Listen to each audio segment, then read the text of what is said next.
In this installment, we are going to introduce Kepler's laws of planetary motion. So our investigation of circular motion and considering the centripetal force to be gravity led us to Kepler's third law. Well, let's review all of Kepler's laws and the relevant concepts and terms. Kepler's first law states two things. One, that the orbits of objects are ellipses.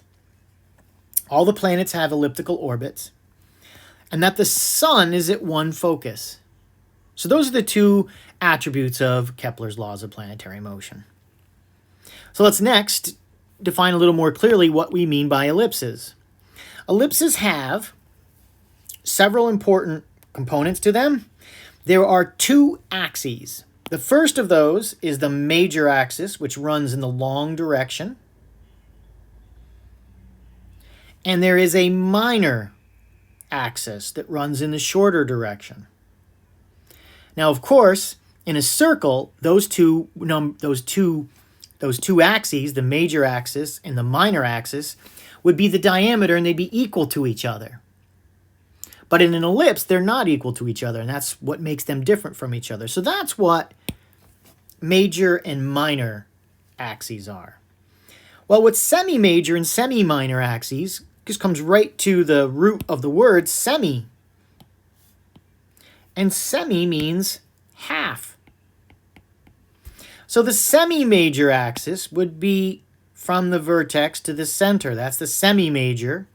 And the semi-minor would be halfway.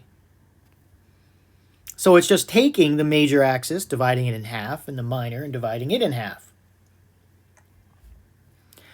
So whereas the major and minor are like the diameters, the semi-major and semi-minor are like radii. So the major and minor axes are like the diameters of an ellipse, and the semi-major and semi-minor are like the radii of an ellipse. There are some special locations. The first of those is the center. Just as in the circle there is a center. And so the center makes perfect sense. The focus, however, there are two foci, not foci, foci. It's a soft C, foci. There is this focus and this focus. And as you may remember from an earlier course, perhaps if you took earth science, that one can construct an ellipse if you have one focus and another focus, and you have a string that's in a loop, and you stretch it like so, and take a pencil and put it inside that loop,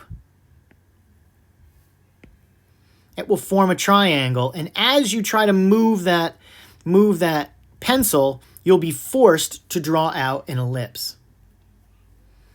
So each one is a focus, and the two together are foci. Then there are these other terms, the vertex or vertices. Those represent locations on the major axis. So vertex, vertex, together they are two vertices. And on the minor axis, we have covertex, covertex, and covertices. So this is the terminology related to the geometry of an ellipse. And Kepler's law tells us that the major body is at one focus and the orbits are ellipses.